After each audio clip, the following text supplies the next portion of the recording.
In early 1944, Major General Jimmy Doolittle stood at the command post of the 8th Air Force in England, staring at maps covered in red pins, each one marking the loss of another bomber crew. The American daylight bombing campaign over Germany was bleeding men and machines at a terrifying rate. Something had to change. For months, American fighter escorts had been ordered to fly tight formations around the bombers, staying close, defensive, predictable. The Germans had learned every pattern, every tactic. The Luftwaffe's Jagdgeschwader tore through bomber streams, choosing their moment to strike and vanish back into the clouds. But Doolittle, a veteran pilot and engineer, saw what others didn't, that the air war wasn't being lost in machines, but in mindset. His decision, delivered in a short, blunt message, shocked his subordinates. Our mission is to destroy the German Air Force, not to protect the bombers. Overnight, escort rules were rewritten. P-51 Mustangs, with their long range and high speed, were no longer chained to bomber formations. Instead, they were unleashed, allowed to roam ahead, sweep the skies, and hunt enemy fighters wherever they took off or landed. The results were immediate. German airfields that had been considered safe zones turned into killing grounds. Fuel depots burned, hangars exploded, and squadrons were caught before they even reached altitude. Pilots like Donald Blakesley and Clarence "Bud" Anderson led aggressive free hunts deep into German territory. For the first time, the Luftwaffe found itself on the defensive, reacting instead of attacking. By spring 1944, the skies over Europe belonged to the Allies. Within months, German fighter strength collapsed. Training programs couldn't replace losses fast enough. By the time the D-Day landings began, Allied bombers flew with near impunity. Doolittle's gambler, breaking the old doctrine of protection and turning it into pursuit, became one of the most decisive tactical shifts of the war. And as historians later wrote, the day the fighters stopped guarding the bombers was the day the Luftwaffe died.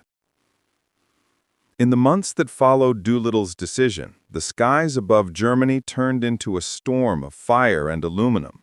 The Mustangs came in waves, diving out of the sun, strafing airfields, rail yards, and convoys.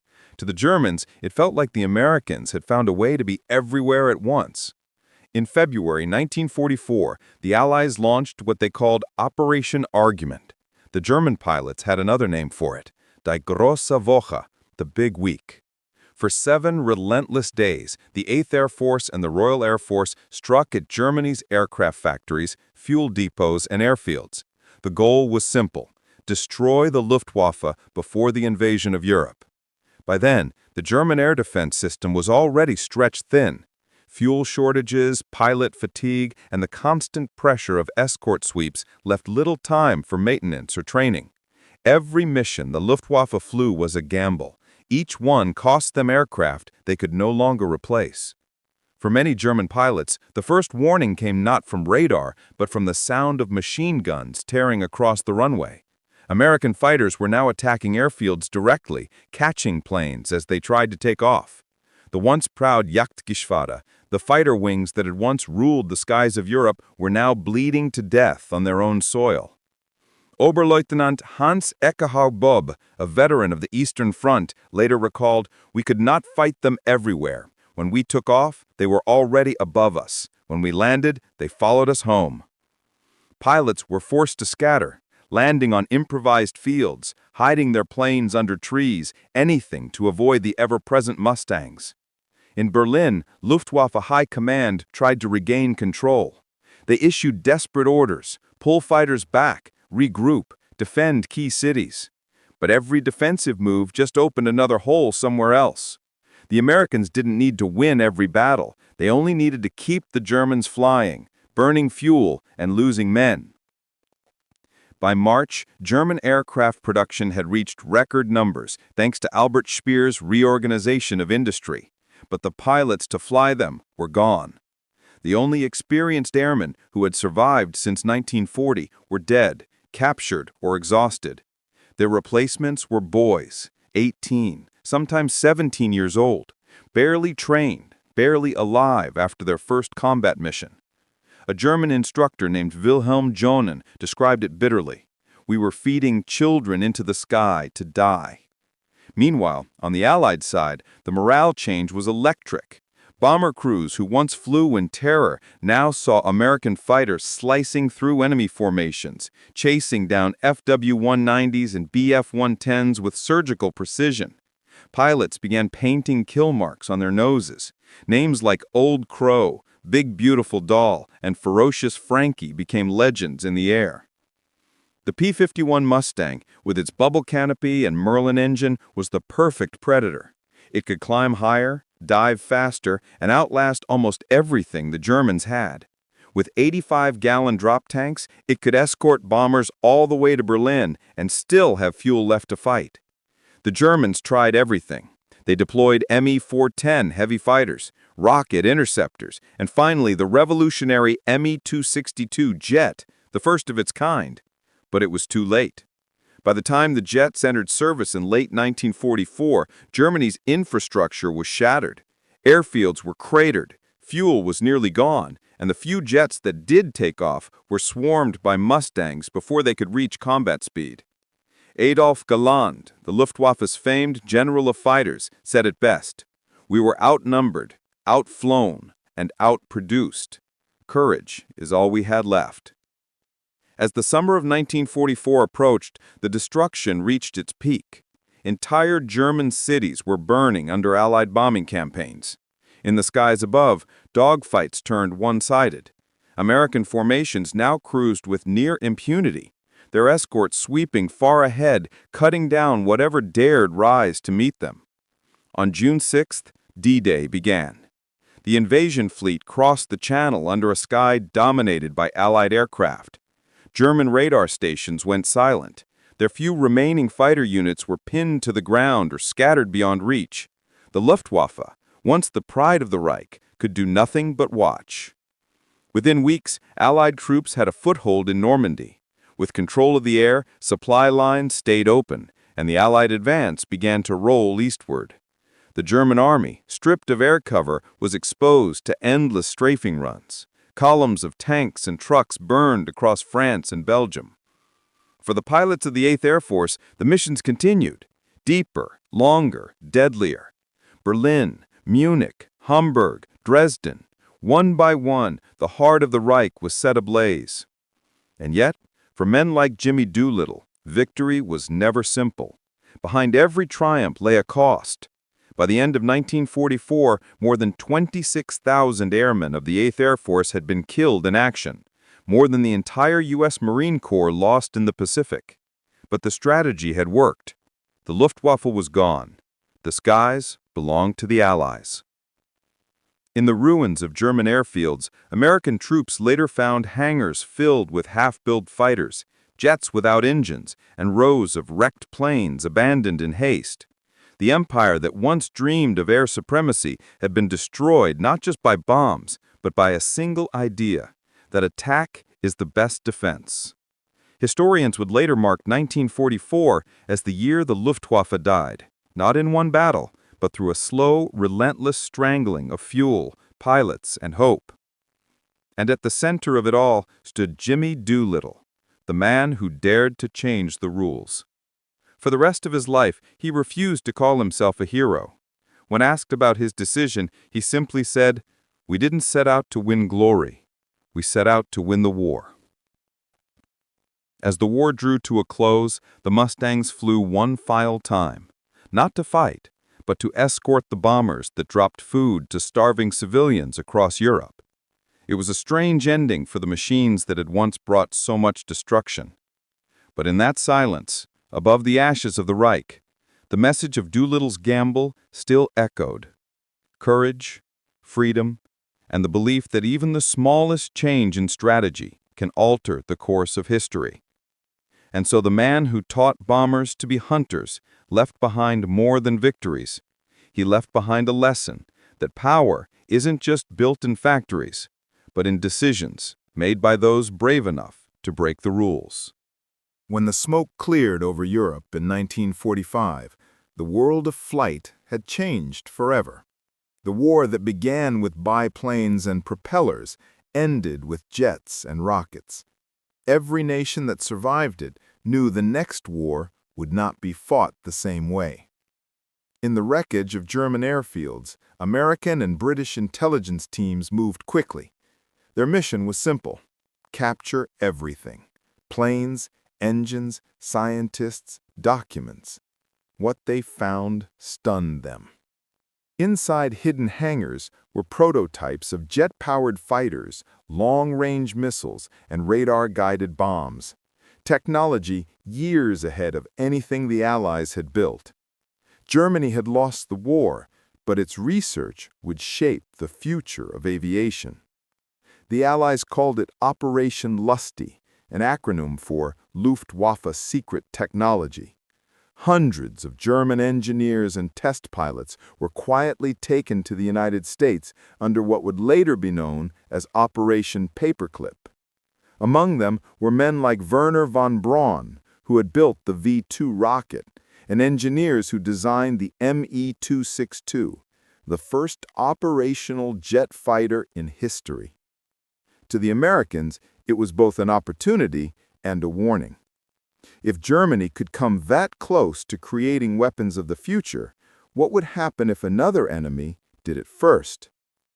For Jimmy Doolittle, now a national hero, the lesson was clear. The next war would belong to whoever controlled the skies, not just with bravery, but with speed, altitude, and technology. By 1947, the world entered a new era. The United States Air Force became an independent branch of the military. The Mustang gave way to the F-86 Sabre, sleek, silver, and powered by a jet engine that roared louder than anything from the war. But even as the propellers faded, the ghosts of the Luftwaffe still haunted the new air commanders. The memory of German innovation and the devastation it almost caused drove a new kind of arms race. In the Soviet Union, captured German scientists were forced to work under strict secrecy, developing their own jet fighters and missiles. In Washington and Moscow alike, men pored over diagrams once stamped with the swastika, searching for the next edge. The Cold War was beginning, and its first battles were not fought with tanks or armies, but with ideas born in the ruins of Nazi Germany.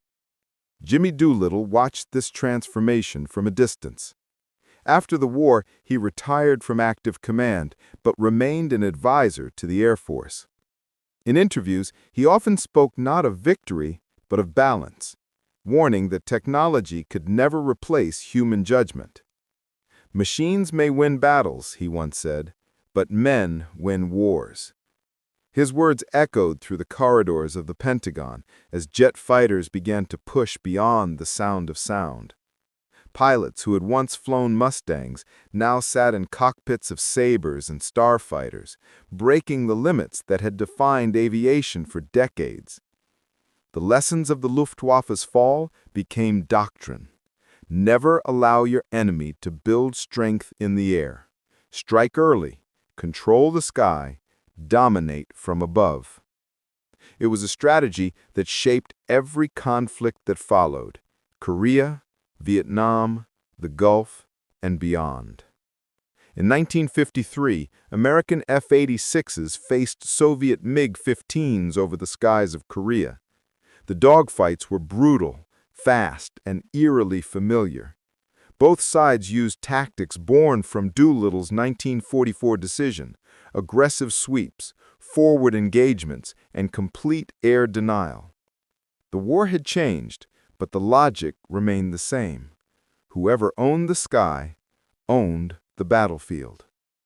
As the jet age roared forward, aviation became more than a weapon. It became a symbol of human ambition. The same engineers who once designed fighters now worked on rockets that would carry men beyond the atmosphere.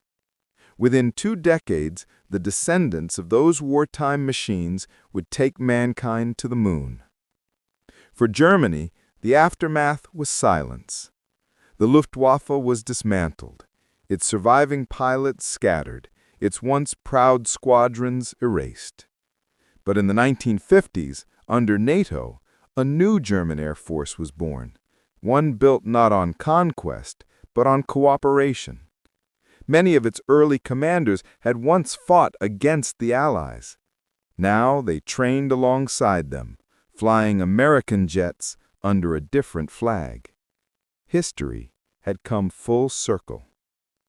In 1959, Jimmy Doolittle visited Europe once again. The airfields were rebuilt, the cities reconstructed, but the scars of the air war were still visible. When asked what he felt standing on the same soil where thousands of American and German pilots had died, he paused for a long time before answering. "We did what we had to do, but the sky should never belong to war." By the time Doolittle passed away in 1993, the world had flown from propellers to space shuttles. Yet his legacy, the courage to challenge convention, remained at the heart of every cockpit, every command center, every new generation of pilots. Historians would later call his 1944 decision one of the boldest tactical shifts in military history. Not because it won a single battle, but because it changed how wars were fought and how they were imagined. Today, when pilots train in simulators, when stealth jets slip through radar, when drones patrol silent skies, they are following the same principle that Doolittle proved in the cold winter of 1944, that victory belongs not to the strongest or the fastest, but to those who dare to think differently. In museums across the world, the P-51 Mustang still gleams under soft light, a relic of another age. Visitors walk past it, reading the plaques, rarely noticing the small line engraved near its tail. Dedicated to the men who flew farther than anyone thought possible. And somewhere in that inscription lies the story of Jimmy Doolittle, the man who looked at a war that was being lost from the air and saw not defeat, but opportunity. He broke the rules, rewrote the mission, and in so doing, helped to bring an empire to its knees. What he left behind wasn't just a strategy, it was a philosophy, that courage and innovation are two sides of the same coin. And as long as there are men who look to the sky and dare to change the way it's fought, the legacy of that forgotten winter, when tiny fighters became hunters and the Luftwaffe died, will never fade. When the war ended, the world expected peace. Instead, it got a race. One that began not on the ground, but in the sky. In the ashes of the Third Reich, the Allies divided Germany not just by land, but by intellect. Every hangar, every laboratory, every blueprint was claimed like treasure. What began as a hunt for war criminals quietly became a hunt for scientists. The Americans called it Operation Paperclip, a name chosen to disguise what was really happening. Men who had once designed weapons for Hitler were now being given new names, new homes, and new missions in the United States. Some came willingly. Others came because they knew the alternative was a Soviet prison. By 1946, more than 1,600 German engineers, physicists, and test pilots had been transported across the Atlantic. Among them were the men behind the V-2 rocket, the Me-262 jet fighter, and the Horten flying wing, technologies decades ahead of their time. In hidden American laboratories, German and American minds began working side by side. It was a strange alliance. The same men who once aimed rockets at London were now designing missiles for Washington. The Soviets did the same. They captured entire design bureaus, moving engineers and their families east under armed guard. While American engineers worked in the deserts of New Mexico, German scientists in the Soviet Union labored in frozen compounds near Moscow. This silent competition birthed two empires, not of land, but of sky. In 1947, the world watched as a new sound tore through the air over California. Captain Chuck Yeager, flying the experimental Bell X-1, broke the sound barrier for the first time. His aircraft's shape, its control surfaces, even its jet data, all were influenced by captured German research. The jet age had begun. But the peace it promised never came. As the United States and Soviet Union grew stronger, the skies became the new front line. Each nation raced to build faster, higher, deadlier machines. For the first time in history, man's greatest threat came not from what was built on the ground, but from what soared above it. The Cold War wasn't just fought with spies and propaganda. It was fought with wings. The Americans built the B-47, then the B-52, giant bombers capable of crossing continents.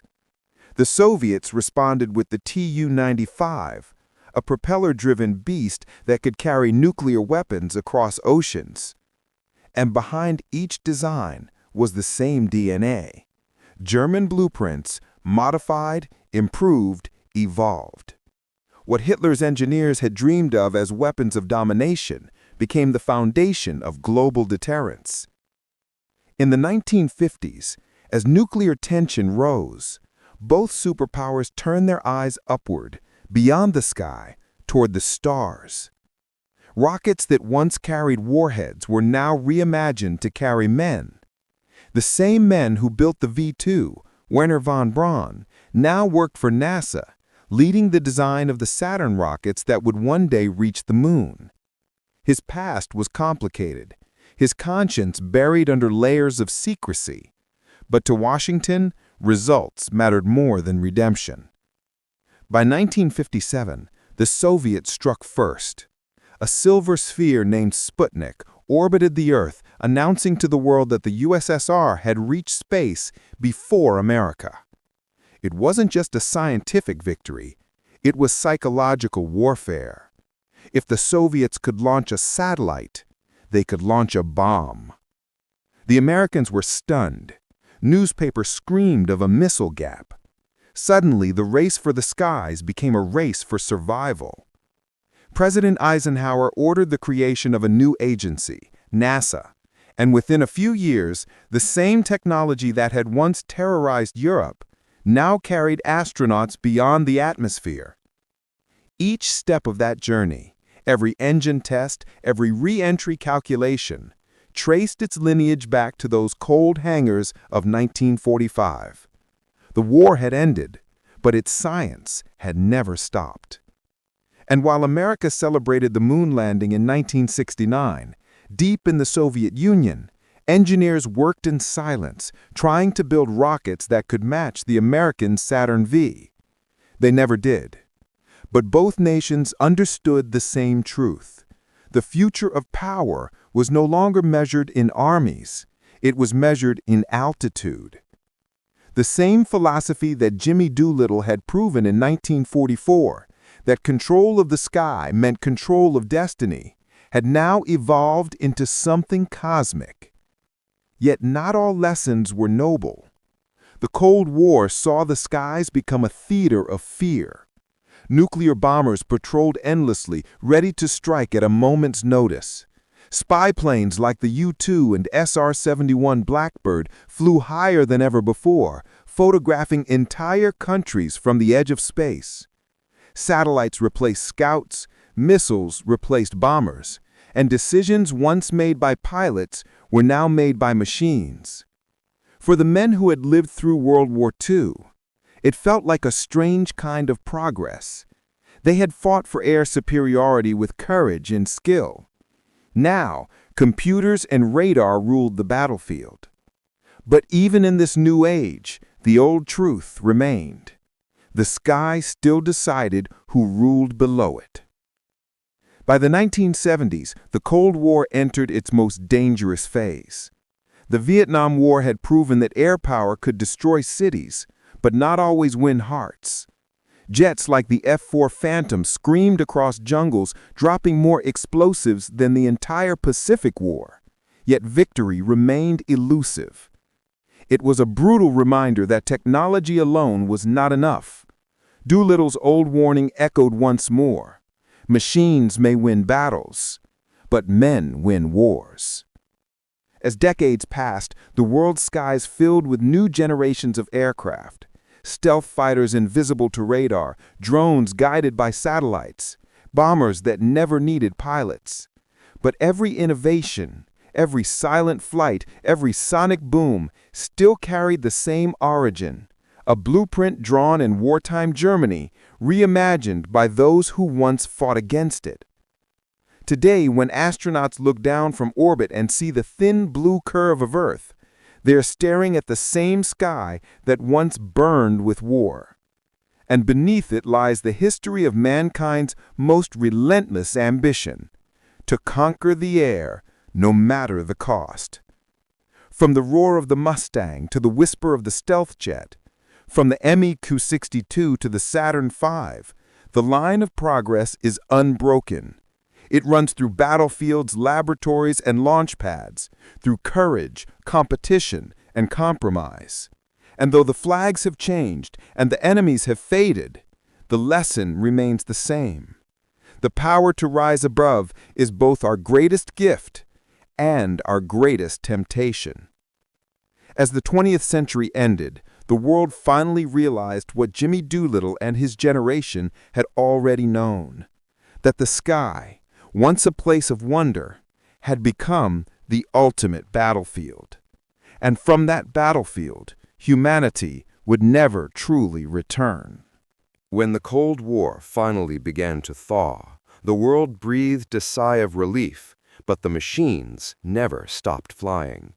The skies that had once thundered with jet engines now hummed with something quieter, more precise, more invisible. The race for altitude had ended. The race for invisibility had begun.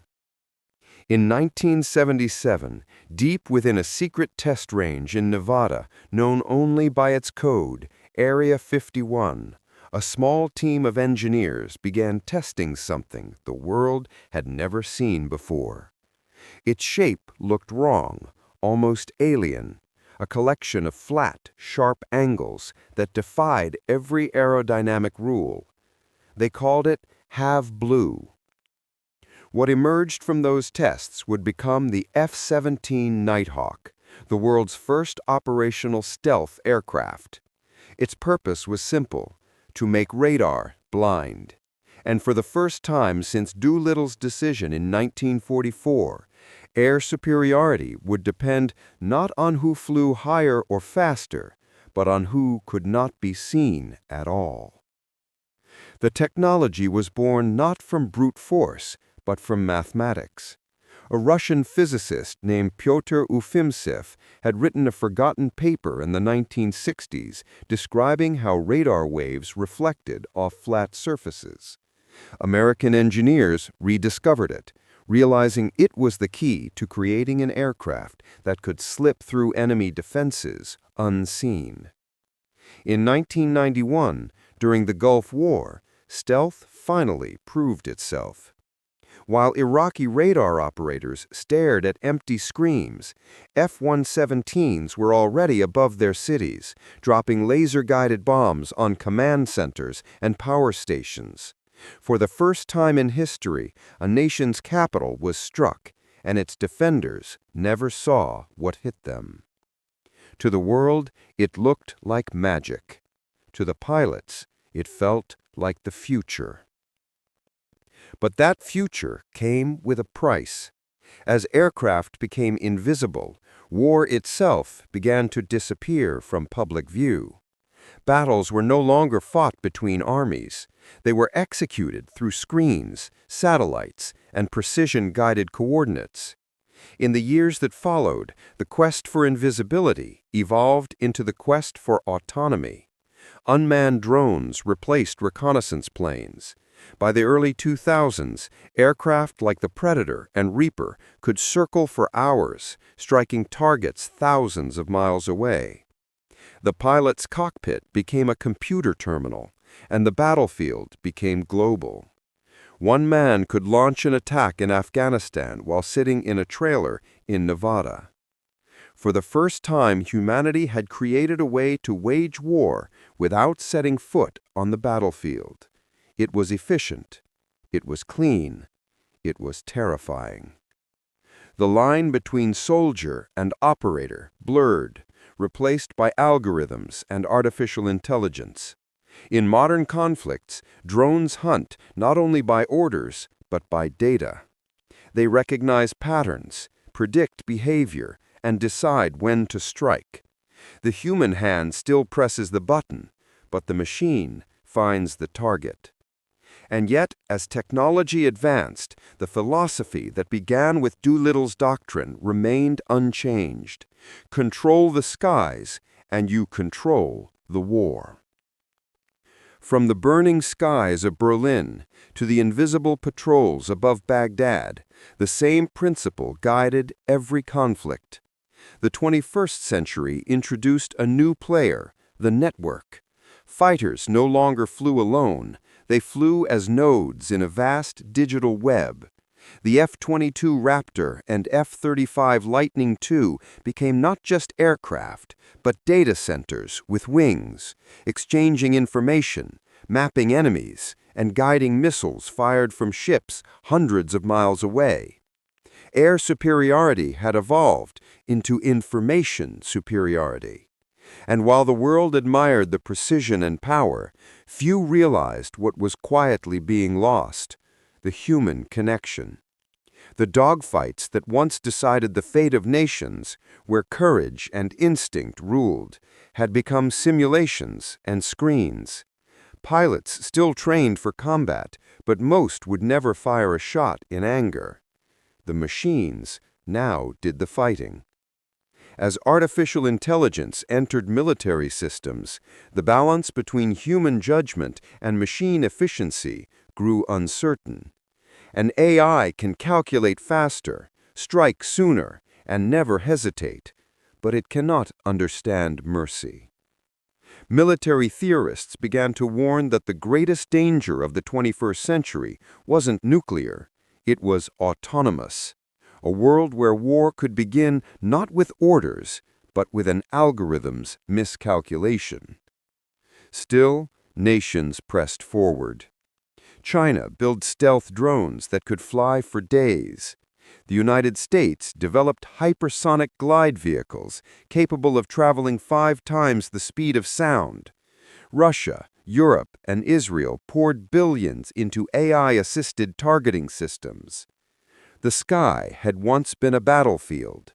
Now it had become a chessboard, and every move was calculated in nanoseconds. But amid the machinery and the mathematics, a few still remembered the origins, the human story buried beneath the progress. Pilots who once risked everything to touch the edge of the sky now watched their replacements fly without fear or heartbeat. "The sky used to test us," one retired ace said. "Now it obeys us, and somehow that feels like defeat." In modern command centers, officers monitor digital feeds, hundreds of live video windows from drones, satellites, and aircraft. Each pixel represents a decision, a life, a consequence. War has never been more precise or more detached. As the century turns toward automation and artificial intelligence, a quiet question haunts the future. If machines can fight our wars, will humans ever learn to stop them? And yet, the legacy of the men who once fought for air dominance endures. Jimmy Doolittle's gamble, the engineers of Operation Paperclip, the jet pioneers, the astronauts, all believed in one truth: that flight was mankind's highest calling. They could have never imagined how that calling would evolve into an algorithm. Today, the same sky that once echoed with the roar of propellers and the scream of jet engines now hums with invisible wings, drones that never sleep, satellites that never blink, and data streams that never rest. Above every city, unseen and unheard, the ghosts of history still circle. The inventions of a century of conflict that never truly ended. And perhaps that's the final irony of Doolittle's revolution. His order to seek and destroy gave birth to a world where destruction became effortless, where dominance became automatic.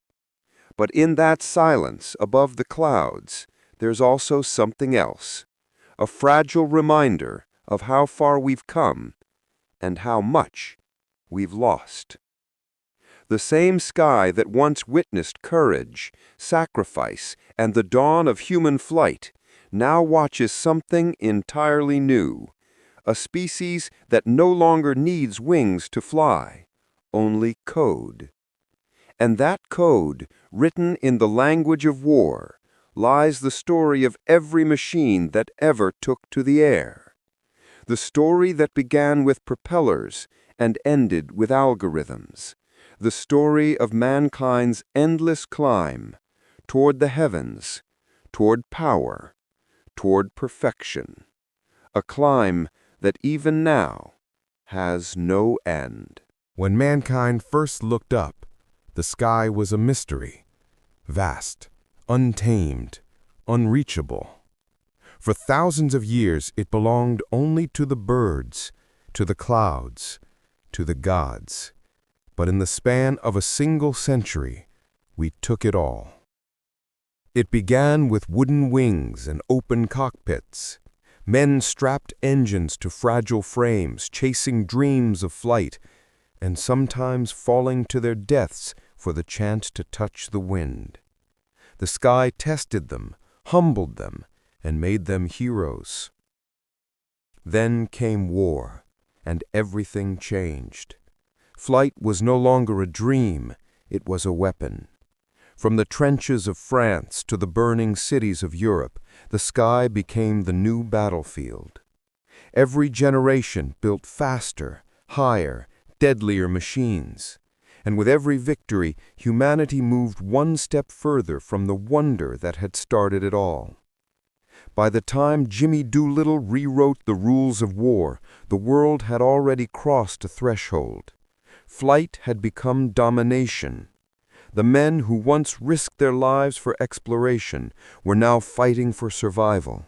Pilots, engineers, and dreamers caught in a storm of their own creation. After the war, the wings of nations spread wider. What began as a struggle for air superiority became a race for the stars. We turned our weapons into rockets, our bombers into spacecraft. We touched the moon, planted our flags, and called it peace, but it was never really peace. It was a pause between storms. Beneath the triumph, the same engines kept running. The same minds that built the V2s and the Mustangs now built missiles that could erase cities. And in laboratories around the world, the blueprint for the next evolution of flight was quietly forming. Machines that needed no pilots, no courage, no conscience. As the decades passed, the air grew quieter. No more dogfights over the fields of France. No more bombers blackening the skies. Instead, the new war arrived in silence. A signal, a coordinate, a click. Invisible drones flew where once heroes had soared. And maybe that's the cost of progress, the price of perfection. In making our machines flawless, we made our wars bloodless. In removing the danger, we removed the humanity. But if you listen closely, somewhere above the digital noise, you can still hear the echoes of the past. The roar of the Merlin engine, the crack of anti-air fire, the steady voice of a pilot whispering into a radio, "We're not turning back." Those voices built the sky we live under today. They carved our world with wings, and though the machines have changed, the spirit remains. the same restless human need to rise, to see farther, to reach beyond the horizon. Perhaps that is both our greatest gift and our greatest curse. We mastered flight, but never learned restraint.